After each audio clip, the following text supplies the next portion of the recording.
À Alger, place du 1er mai. Voilà 10 ans que les Algériens n'étaient pas descendus dans la rue. 10 ans qu'ils n'avaient pas défié le pouvoir, bravé l'interdiction de manifester.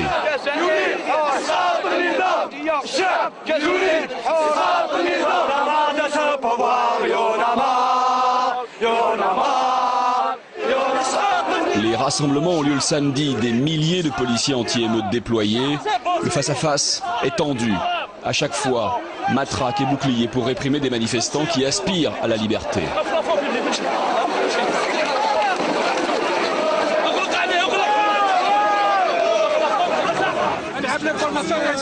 Allons-y. Allez les jeunes, allez, la presse, on en parle tout à l'heure. On va retrouver les autres déjà. Abdou est un blogueur de 27 ans, jeune cadre et pourtant l'un des leaders de la contestation. Il veut une deuxième république, un changement complet de régime. Abdou n'est pas venu seul à la manif. Il est accompagné par quelques militants interpellés les uns après les autres.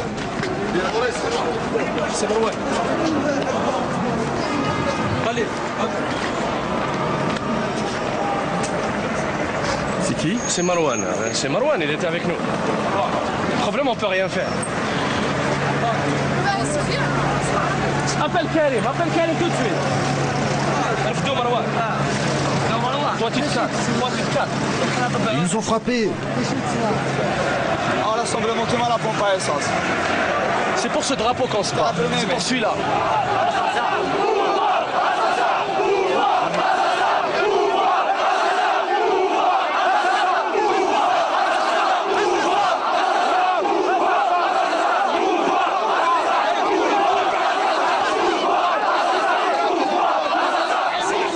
Les slogans d'Abdou lui valent une arrestation violente. Il est arraché à la foule.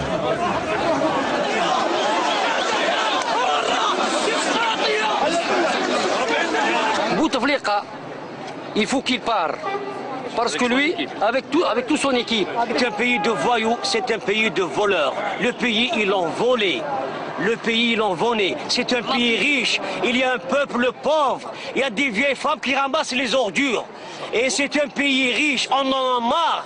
C'est des prédateurs, c'est des voleurs. On en a marre, monsieur. Vous voulez que Bouteflika s'en aille comme Moubarak? Oui, qui s'en aille. Qui s'en aille. On en a marre de lui. Oui.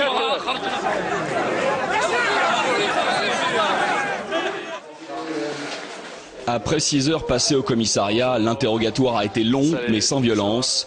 Abdou rejoint un local dans le centre d'Alger. Nous sommes dans son quartier général. Ça y est, c'est bon, ouais. On a été arrêtés parce qu'on revendiquait la liberté, parce qu'on revendiquait la démocratie. Donc je crois que ça, pour ça, même si on donnera nos vies, je crois que la fierté sera toujours là et on est fiers. Ça c'est clair. C'est dans ce lieu qu'Abdou, Soufiane et Marwan se réunissent de manière informelle pour organiser leurs actions. C'est là que nous avons pu les rencontrer discrètement. En Algérie, la parole n'est pas libre. Parler, c'est prendre des risques. Abdou et ses compagnons ont depuis longtemps appris à vivre avec. Faut pas oublier ça, on fait pas de militantisme, on fait de la résistance. C'est complètement interdit. L'Algérie devient un état policier où la police impose la culture de la peur, tout simplement. C'est clair, on veut un changement complet de système parce qu'il y a un ras-le-bol massif. Le système, il a échoué. Et de toute façon, on veut voir d'autres têtes, nous aussi. On veut pouvoir élire nos dirigeants. Et on travaille à ce que les gens nous rejoignent. Et de toute façon, le régime en place est en train de se consumer, que l'on veuille ou pas. Il est face à ses propres contradictions et toutes ces politiques sont en train de les détruire et détruire la nation. Ces jeunes militants font partie de la coordination nationale pour le changement démocratique, un mouvement hétéroclite de syndicats autonomes, d'associations, de partis politiques. Le président de la Ligue des droits de l'homme en est l'une des figures. Cet avocat veut croire à un soulèvement pacifique emmené par la jeune génération. On a lancé un appel pour la société civile pour encadrer cette jeunesse. Cette jeunesse qui est le fruit de l'état d'urgence, le fruit de la violence qui a sévi en Algérie.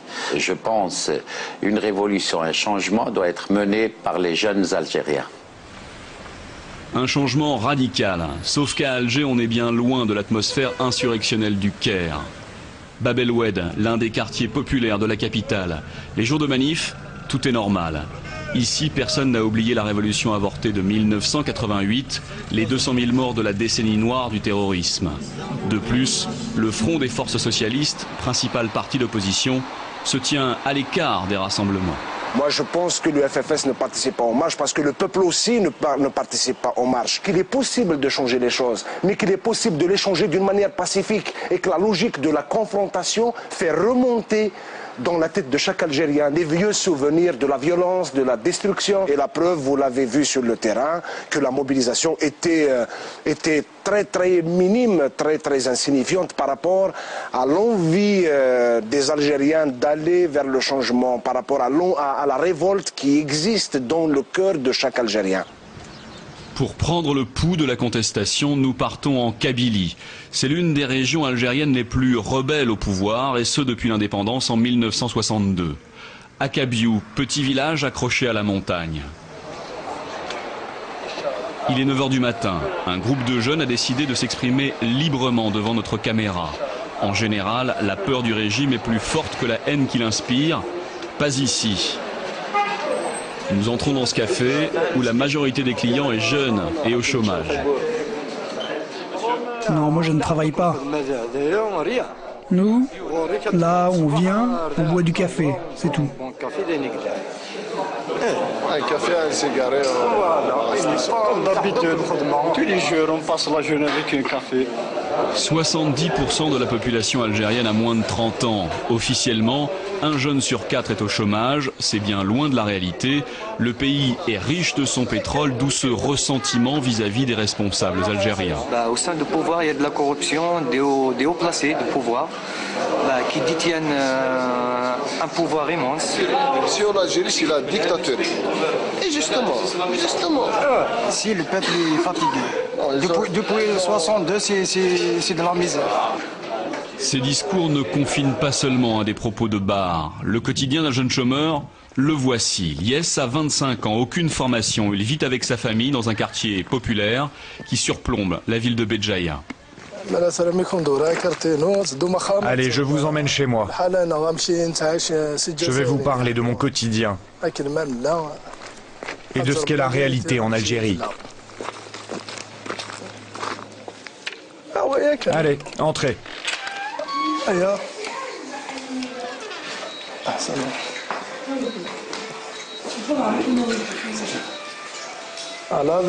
Là, c'est ma mère, ma sœur et ma fille.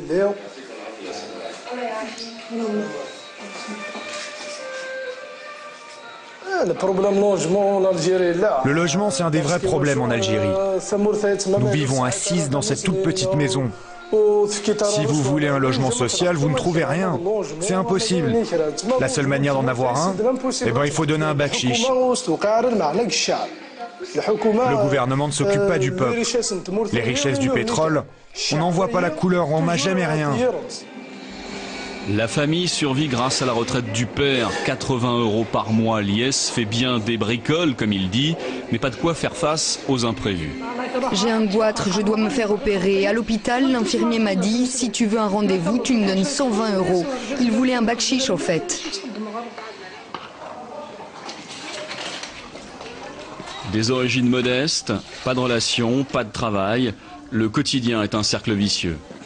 Est-ce que tu te sens libre? Ah ouais, jamais. Pas du tout.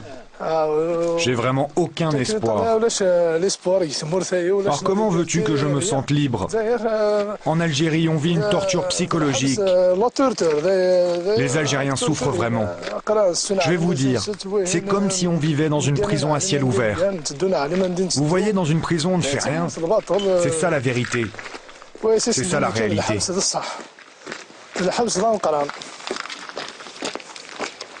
Dans le quartier, tous les copains de Lies sont au chômage. Le plus souvent, ils prennent la pause le long des murs. Des muristes, c'est comme ça que les Algériens les ont surnommés.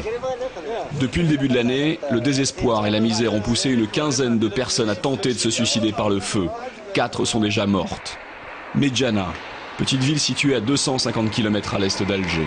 C'est sur ce terrain vague qu'Abdelhafid, 25 ans, s'immole le 28 janvier dernier. Son frère aîné, contre l'avis de son père, a accepté de témoigner. Yassine nous emmène dans un endroit discret, loin de son village. Il veut rendre un dernier hommage à son frère cadet. Je suis complètement effondré. Je ne pensais pas que mon frère pouvait s'immoler. Abdelhafid ne m'a jamais vraiment parlé de ses problèmes. Il gardait tout dans son cœur. Il ne travaillait pas, comme moi d'ailleurs et mes 4 autres frères. Mon père est au chômage. Nous vivons à 8 dans la pièce d'une maison. On n'a aucun droit dans ce pays.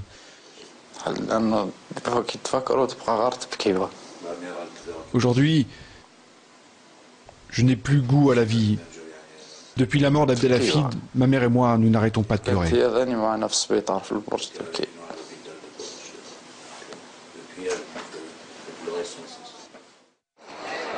Dans les rues d'Alger, l'espoir d'une révolution est dans toutes les têtes. Les aspirations du peuple algérien sont les mêmes que partout ailleurs dans le monde arabe, du travail et plus de liberté. Les services de sécurité, l'armée et le président Abdelaziz Bouteflika continuent aujourd'hui de verrouiller le système. Ils restent sourds aux revendications d'une grande majorité de la population.